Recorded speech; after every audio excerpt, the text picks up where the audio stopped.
this is CS from DWP, and we're going to talk Protea.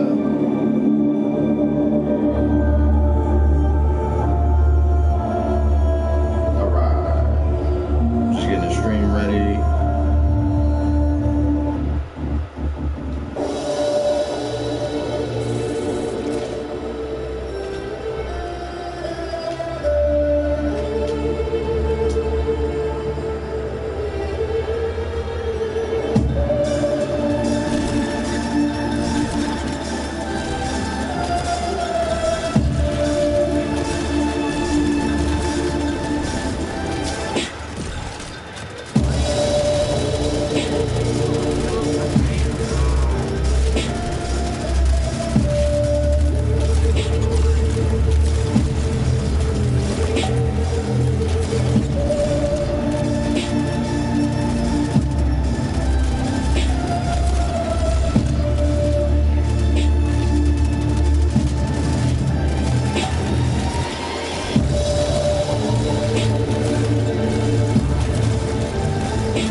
So what's crazy is, if you look, let me turn this down.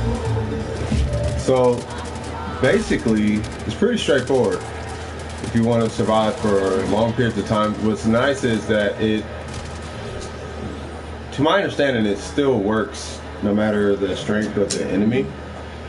So if we took them off, and then I'll kind of explain what's happening here in a second.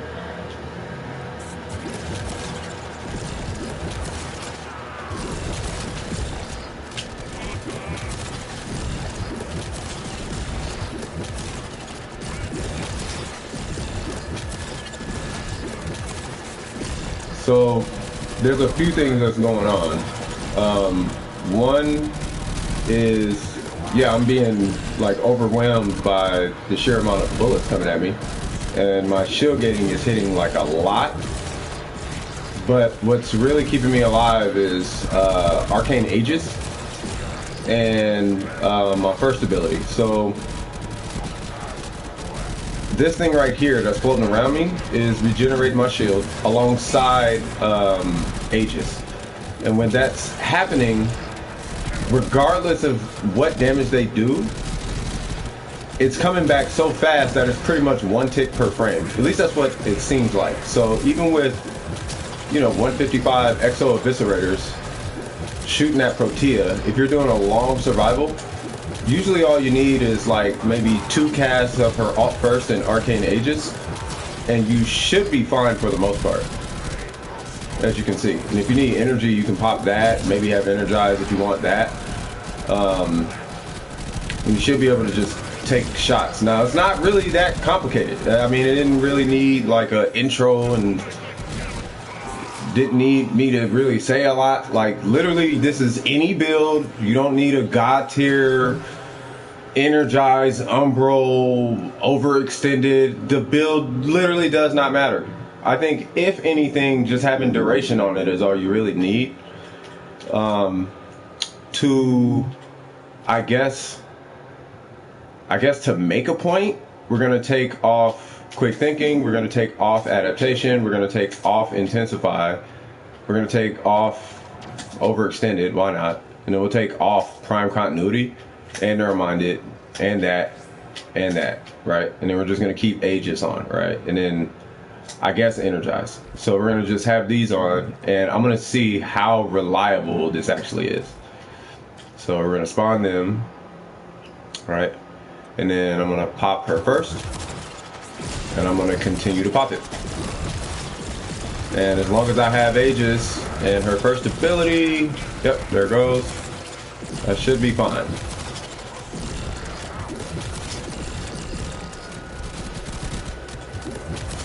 Yeah, I mean, yeah, it works.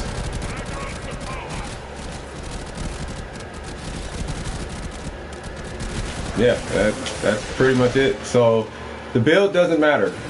Like, it literally does not matter. So just to give you a heads up, at least going with that strategy, it's not a build, it's literally just a strategy. Okay, so if you're, first things first, I want to credit a guy named Snowy for this, and that was, I was trying to do this backhanded, automated way of keeping her alive. But really, it's just a matter of spamming her. I made her energy black, so it was easier to see. But those are usually the balls that are flying everywhere. You just pop that a couple of times. That's literally all you need to do. Right? So by doing that, that's setting you up for the first part. That's going to keep you alive for, you know, until Aegis procs, right? But really what these are doing, you know, and I kind of have to read it to you. Basically what happens is they are going to continuously regenerate your shields and provide overshields to you until you lose all your shields. Once you get a shield gate, at that point they get destroyed, right? So there's a couple things happening, right? So what's happening is Aegis, once Aegis kicks in, that little ball that's surrounding me, right? That little ball that's surrounding me will not disappear as long as Aegis is going, right? So once Aegis runs out, then that little ball is gonna, at that point, issue me a shield gate, right? Once I have a shield gate, well, there's what? There's 4, there's 8, there's 12. I got 12 more of those that can kick off. And what's happening is with Arcane Aegis, it doesn't refresh, but it has a 1 second delay before it can refresh. So it'll proc, it'll run for however long it needs to run, 12 seconds. After 12 seconds, there's a 1 second gap, and then it'll proc again. So as long as you have these things sitting there, right, they're gonna shoot you and knock your shield down and blah blah blah blah blah, and then 1 second later Aegis is gonna proc. Once Aegis procs again, you're gonna be alive again. And really, for the most part, it doesn't have to rely on Arcane Aegis. Because let's say you are in situations where, I don't know, it's not a lot of firepower, right? It's not a lot of people shooting. There's just really bombards, right? Let's say bombards, because they're usually like one, like you're in situations with a lot of one hitter quitter situations. Because heavy gunners is like, okay, that's heavy gunners. They're gonna hit you with maximum fire rate, and so will the eviscerators. But what about bombards? That's one shot kill. You're probably not gonna get a lot of Aegis off of that. Well, it doesn't matter, and actually in some ways that's kind of better, you know what I mean, because they still have to get you down to 0. And what's happening, keep in mind, is if Aegis is running, that little ball is never going to go away, because it's pretty much impossible for me to hit 0 regardless of what's being shot at me if Aegis is going. And even if they break it, I'm in the vicinity of these little balls. I'm just going to pick up another one while shield gating is occurring. So there's 1.5 seconds of shield gating. That gives me 1.5 seconds for me to just be around these things. And you can set them up all over the place. So if you have a crazy duration, you just kind of set these up all over the map, right? Do what you got to do, blah, blah, blah. And if they happen to hit your shield gate, well, guess what? You got an automatic shield gate and Aegis and all kind of other stuff going, right? You're never going to hit 0. You're never actually going to shield gate. Look, that's not actually a shield gate happening. That was a shield gate, right? How do you know it's a shield gate? Because the screen flashes blue. But with Aegis and this thing going, I'm not actually shield gating half the time. And if I am, it's usually like a minor shield gate. There is a such thing as a minor shield gate. It's not called a minor shield gate, but there's 2 of them. There's one shield gate, that's the major shield gate. And that major shield gate is when the whole screen flashes blue, like crazy, like that, right? There's another one where it flashes lightly blue, and it's not a lot going on. That shield gate is when you're still in the process of recharging your shield, and you only have a 1/3 of a second shield gate, right? But even with 1/3 of a second shield gate, if you got all these little things just floating around all over the place, you're literally picking up shield gates. You're picking up shield gates constantly. So I think going with a ton of duration on her, at least with a little bit of range, for survivability purposes, should suffice. Should suffice, right? Now, I'm pretty sure somebody might be thinking, well, what about strength? I need to be able to kill and DPS, because DPS is a concern, right? It's always a DPS. There's no way around it. There's just no way around it. Well, totally up to your playstyles, totally up to what you do. I don't really feel like there's a need to be doing that, because it's going to shred with 70 power strength anyway, let alone 40 power strength. It just depends on how much you're going to spam it, right?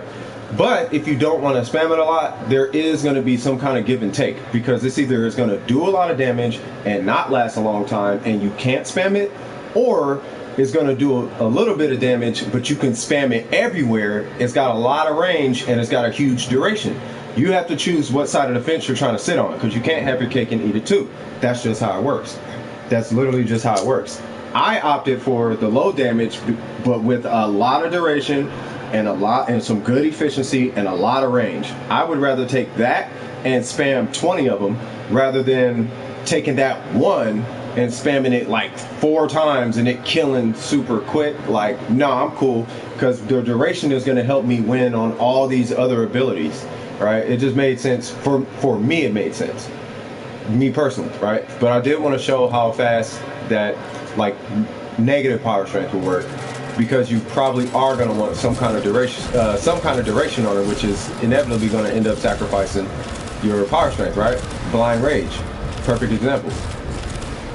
So if you're just sitting here spamming, after a while, these slash procs are going to get kind of insane, especially if you're using growing power. Make sure I got these all over the place, because I literally cannot see where they're going. Alright, we got some about to die. They're about to start dropping dead here in a sec. Alright, they're dropping dead. Okay, I think that's long enough. Let me go on ahead and spawn a new group, and I'll show you what I mean. So if it's just continuously active, this is basically how long it should take to kill these people.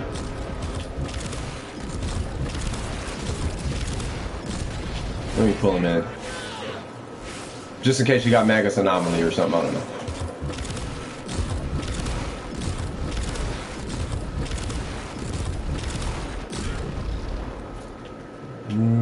I guess that's cool.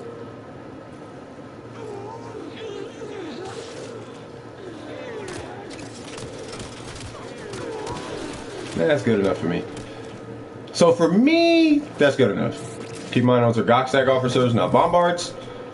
That's cool for me. If you want more DPS, you can do more DPS. You're probably going to be popping energy pads or having to run Arcane Energize. It's totally up to you how you want to do it.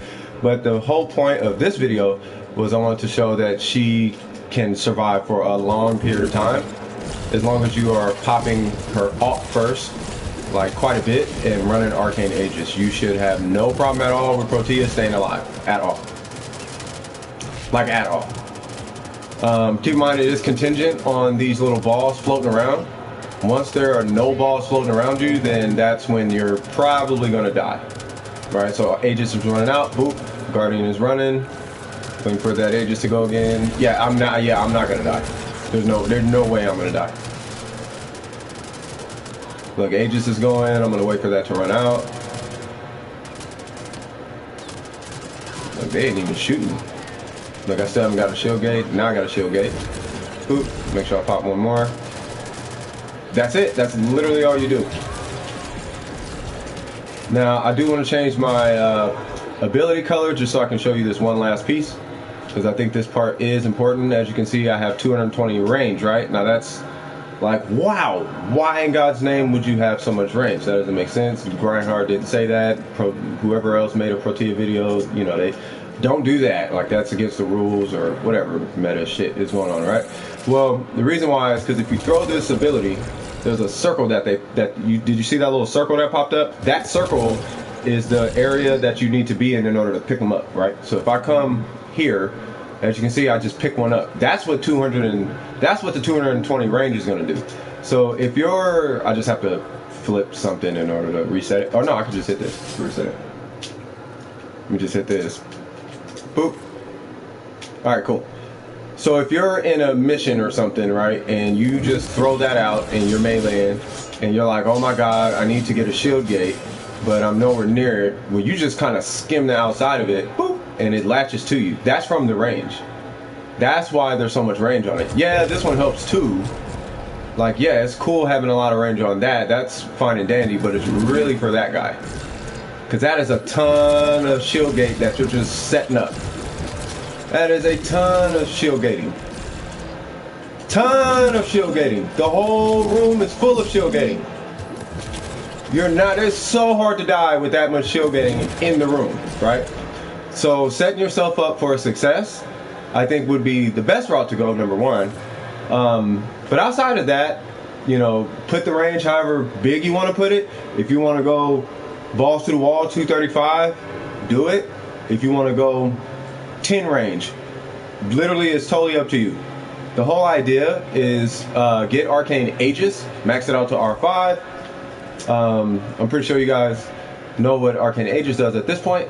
If you do not know what Aegis does, what it does is it's get a very low chance, but it does occur. If you get hit in the shield, you have a 3% chance for a 30% recharge, 30% shield recharge for 12 seconds, right? That shield recharge does, just to give you a heads up, that shield recharge does scale with recharge mods. So, just in case you were wondering, just in case it happened to cross your mind, you can use this mod and it will recharge just that much faster. So if you did something like that, your shield recharge is going to be absolutely insane. So you'll have the 30 plus the 90, right? And the 90 starts whenever your shield is replenishing itself. So let me put this one in perspective, right? Let's say you had that one plus Fortitude. Just for the heck of it. Just for the heck of it, you had those two. I want you guys to see how fast her shield comes back. For this one, I think I'm going to have to get the Exo Eviscerators.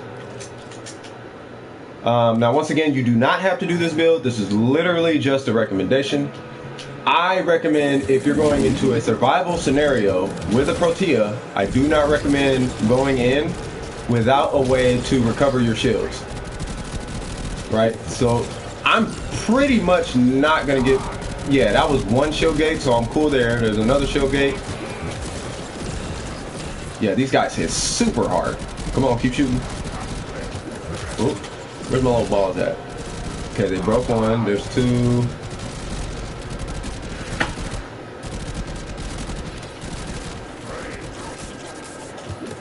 Whoop. Is Aegis going? Okay, there's Aegis. I don't know if you saw how fast that came back, but you see that, right? Like, that shield is coming back so crazy fast. So you can have shield deflection on there. Of course, I'm pretty sure Wheels of Turning, yes, you can pair this with redirection, and redirection is naturally going to come back even faster because the recharge rate is percentage based. It's not based on the incremental amounts like 1, 2, 3 shields. No, it's based on the percentage. So if you have a ton of shields, right? Let's say you have, I don't know, just for example, you have 1,110 shields, is going to give you back that percentage. Is going to do a percentage of that over time, right? So now, if I come out here and I set up my please don't kill me strategy or whatever, right? And I pick that up and I look how fast she gets that back. Boop! So yes, all of it does scale together. So yes, you can do that. But the key ingredient, you can mix and match. You can do whatever you want with this build. You can OP this build. You can release a God tier, kill everything, but I do not care. The whole idea I want you guys to understand is Arcane Aegis and spam her second ability, and there should be no reason that you die ever. As I showed earlier, I did it with literally no mods on her against Eviscerators. You can create whatever build you want to do. Does this work against disruptors? No, it does not work against disruptors, so I don't recommend going into an infested mission thinking you're big shit, because you are not going to have a good time. Would you like to see it in action? Sure, let's see it in action. You will be okay for the duration of the cast, but you will not be okay once that cast is over with, right? Once the cast is over with, all it takes is for you to get touched, and if you don't have energy, it's curtains for you.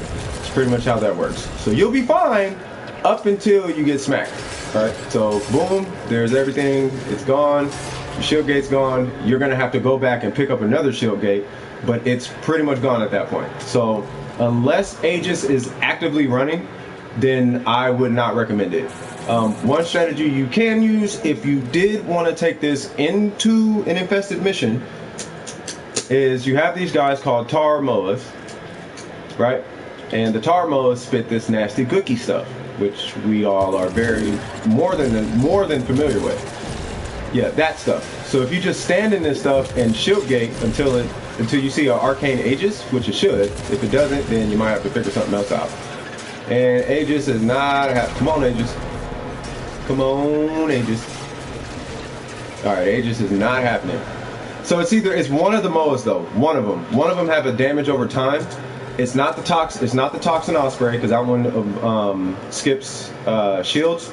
But there is one that does hit your shields. You just need to find a way to get your shields damaged over time. If you can get your shields damaged over time, at that point, you don't have to worry about it. Your Aegis is running. Go in head first. Do what you got to do. You're good to go. Unless it's running, do not engage with disruptors. And I've still with this strat, I would not recommend taking her into an infested map. Corpus, have a blast. As far as nullifiers, it's business as usual with nullifiers. They have to, if they walk in the proximity at a little ball, it'll remove the ball off the map. So you want to get rid of them as fast as possible. Continue spam it as needed. Does it work with other bosses? Yes. Does it work with sentience? Yes. It works with literally everything except for disruptors. So I would not recommend taking this up against disruptors, because every time they touch you, that ball is going to break. Once that ball breaks, because they hit you with magnetic, and it removes all your shields if it's a successful proc. Once your shields are 0, that ball comes off, that ball is gone. You have to go pick another one up. They hit you again, ball is gone. It's not like everybody else where it can grow over time in situations like that. So that's pretty much the heads up with Protea. If I find anything in regards to her combating the infested, I'll let you guys know. But I just wanted to pass that information on. Once again, huge credit to the guy Snowy. He's in our clan, real great contributor, and he's been coming up with some great ideas. So I thought I wanted to make sure that I was giving him the credit as well. If you guys can, go ahead and give a shout out to him. And I will see you guys in the next piece of content in the future. Happy building. And as I say all the time, avoid the clickbait, be smart, get creative, and be top tier. Alright? Alright, I'll see you guys in Steel Path on console. Woo! Big ups, I'm out. Love y'all. Peace.